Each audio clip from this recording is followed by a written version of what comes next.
Right, the John Kennedy reign at Celtic is underway and it has begun with a win. Celtic won Aberdeen 0, a pretty promising first half display, followed by a pretty dull second half. John, pretty much a carbon copy of the game 10 days ago between the same teams. Yeah, that was the frustrating thing, really. I think people were wanting to see a more complete performance today in the wake of what happened during the week. And yeah, it really was a carbon copy. The only thing that was different was it was the deflection that won this game rather than an outright outstanding shot on goal. Yeah, so I was actually encouraged by the first 45 minutes. I thought some of the little tweaks that John Kennedy's been talking about were apparent, but in the second half again, Aberdeen become more aggressive and assert themselves on the match, and Celtic just couldn't really find an answer to that and weren't really in the game. Again, some positives. I thought the defence played pretty well today. Thought Ayer was outstanding again. So, yeah, it's a frustrating deja vu type of game on a day that we're probably hoping for a new direction. Yeah, you mentioned some of the tweaks there from John Kennedy coming in. We'll come on to them in a wee minute. First of all, just hi to everyone who's watching the video. I feel like I don't do that often enough, and especially on afternoons like today when maybe you'd rather be doing something else with your Saturday evening, so we appreciate it. I think we may struggle a little bit for talking points in this video, so if you've got anything interesting you want to get across from the game, any questions, thoughts, just let us know. I do my best to see them all and we'll bring it into play. First thing, we don't usually talk about this, John, or we haven't recently, but the team selection was quite important today. It was quite interesting, I thought. The three big calls probably that Scott Bain started. There's no Barkas, I don't think, in the squad at all. Whether there's an injury there that we don't know about, whether the chat that he could be returning back to Greece or certainly leaving Celtic, whether there's something to that, I don't know. That's an issue. Scott Brown starting ahead of Sorrow, I think, has been a talking point basically all season, but especially with John Kennedy coming in. And the third, probably most interesting aspect from my point of view was that he started Patrick Klimala rather than Albion Ayeti, rather than Lee Griffiths. Reading between the lines, it seems like from that evidence that John Kennedy feels that Patrick Klimala has been worthy of more of an opportunity this season than he's got. Yeah, Kennedy spoke about it pre-match and basically suggested that Klimala's been making progress behind the scenes for a year and he feels like it's a shot now. Klimala had a frustrating afternoon again. I thought some of his movement was good in the first half and he got himself into good positions, but he fluffed his line on that massive chance that John Joe Kenny threw in the low cross that was a wicked ball into the box that deserved more, really. So he will have had a frustrating afternoon. I do think it's probably worth playing him again going forward. I think we need to put time into one of these players ahead of next season, and why not Klimala? He's been barely given an opportunity. On the Barkas issue, that's a really strange one because the press they didn't ask Neil Lennon about it last week. They didn't ask John Kennedy about it through the week.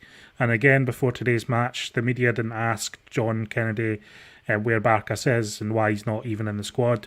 We've got to assume it's an injury, but it is a strange one. And finally, I thought Scott Brown played well today, so I didn't really have an issue with his selection in hindsight. I thought he did pretty well in front of that defence today.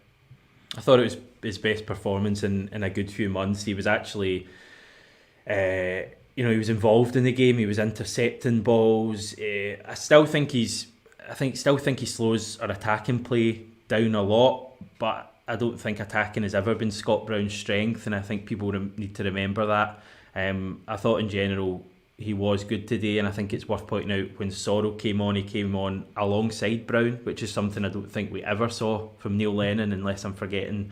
It was always Sorrell on for Brown or vice versa, but they came on together today, or they were on the pitch at the same time. Just going back to Klimala, because there's a lot of comments coming in. Klimala's rubbish. Klimala needs more game time. Based on that today, I wouldn't necessarily agree with either of those opinions. I think he did look really rusty today. He's incredibly raw, but I think the mistake that Neil Lennon made this season, and that, to be honest, Brendan Rodgers made with certain players, was that whenever they don't deliver in one game, they're then immediately out the team. I think you're right. I think we need to persist with Klimala until the end of the season, because you've got to remember that guy was going into a game of football today against one of the better defences in the country, and he had barely played in the last 2 or 3 months. I know that doesn't excuse him missing the really good chance, and I think there was another one as well he should possibly have scored in the first half.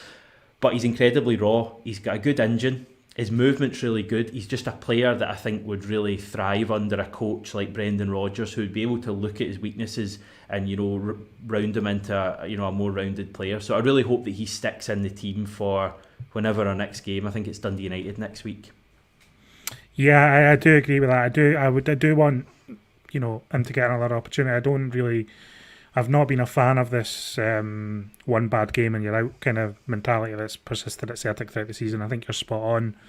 And yeah, it was promising in the first half that he did get into a couple of positions that you'd think, right, that's where we need him to be, and that's the outlet that he needs to give the creative players in the team that can try and set him up. He's also got a great attitude. I think he's always battling, he's always working, so I have no issue with his desire or his want to make it at Celtic. I think that he genuinely does, and I think that's as good a reason as any right now to have him in the team. There's no pressure on these 7 games remaining, and we might as well play players that want to be here. So I felt a bit sorry for him today in a way.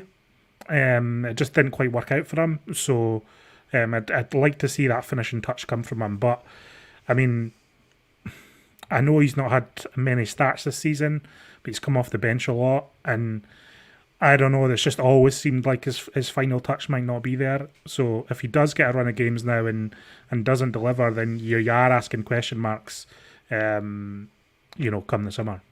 He really strikes me as a Kenny Miller type player that will score the ones you don't expect him to score, but whenever he's through 1-on-1 or has a good opportunity, he maybe fluffs his lines, or he's more likely to do that when he's got time to think. I'm just laughing. A comment came in there saying that I've been saying that Klimala's been raw for 3 seasons now. I mean, work that one out. Just finally in the striker front, and then we'll leave it. Albion Ajeti, what do you think it says about that today, that a new manager or a new figure's come in and Ajeti didn't start? I mean, I think they're different types of players, and I think that what Kennedy was looking for was for Klimala to kind of stretch the Aberdeen defence today with his pace and power. So Albion Ajeti isn't really that kind of player. He's more of a player who's going to come a little bit deeper and try and receive the ball, and have more closer link-up play with attacking midfielders. Klimala's a player who's going to try and hit someone on the run and latch on to an early cross like Kenny put into the box in the first half. So I can see why he went for Klimala today. I don't think it's necessarily a judgment on Ajeti. I think it's possibly more of a judgment on Lee Griffiths, but that's another story. Right, you preempted the changes we saw today from the Lennon tenure and the Lennon team. Fullbacks were the obvious one, weren't they? The fullbacks were playing far further forward. I thought it was noticeable that Laxalt in particular was getting into more advanced areas, especially in the first half. The amount of times he was getting the ball, feeding it into Edouard and then looking for it back, and that was something we just didn't see under Neil Lennon. And prior to signing Laxalt, whenever you saw the videos of him playing for Genoa, mainly on YouTube, it was always his engine and it was always getting to the byline. I think you could see early on from Diego Laxalt that his final ball from deep areas wasn't his finest attribute. His engine and his pace, I think, are the things that are best about him, and we saw that a bit more today than we have recently. So the main difference in the first half was that Celtic were a lot more patient in their build-up play, and that gave more opportunities to the full-backs to try and break the defensive line rather than receive the ball and force it into the box. And I thought that did make a pretty big difference to our overall performance in that first 45 minutes. Laxalt was constantly trying to get behind his marker, and I think that was a real danger and a real outlet for us. Again, though, I thought Laxalt kind of faded towards the end of the game, and in the second half he gave the ball away cheaply in one incident and allowed Aberdeen to advance on the box. So he's got that sloppiness in his game that I just don't like. But there were signs there that we might want to use the fullbacks in a different way, in a way that gets them closer to the byline before they put the ball into the box. And all of our good play came up that left-hand side in the first half. So fair play to that, but there's still work to do there. When you say we were more patient, was it almost a throwback to the kind of Brendan Rodgers stuff we've seen in the past? I mean, obviously it wasn't a Brendan Rodgers-like performance in terms of the quality and how it played out, but were there signs there of going back to that kind of way of playing? Yeah, I think so, and I think it was just about the decision making in and around the box. I mean, I think there was a lot more short passing around the box, trying to work the ball into the box rather than take a shot from distance. I think Ryan Christie only had one shot in the first half, which is a surprise from him, and it was actually a pretty decent whipped-in effort from just outside the box that you would maybe fancy him to take a shot from, rather than just blootering the ball against an opposition defender or into Rose Ed. So, I just felt we were more patient and more willing to retain possession rather than try to force something into the box, and I think it did make a difference. But in the second half, we just didn't seem to be able to retain a possession at all, and there was a disconnect between the midfield and the forwards, which was what the problem was. Just to change tack slightly, one thing I've noticed, I think today was our 31st league game of the season, so we've got two more until the split. We play Dundee United at Tannadice next Sunday, I think, and then the next game after that is Rangers, which is on the 21st of March. Considering this is only the 27th of February, what's that, 2 games in the next 4 weeks, basically? 3 weeks, 3 and a bit weeks. A lot of time in the training ground for this team. Time that they've not really had all season, bar that 2-week period after Bolly decided to go to Spain. Is that useful time, do you think, or are we at Celtic at the moment just in a situation where it's just about getting through to the end of the season, trying to pick up some sort of positives and then move on? It's a bit of both, I think. I mean, it will be useful for Kennedy to have more time with the players, working with more contact with Stephen McManus, who's been promoted into the first team coaching place.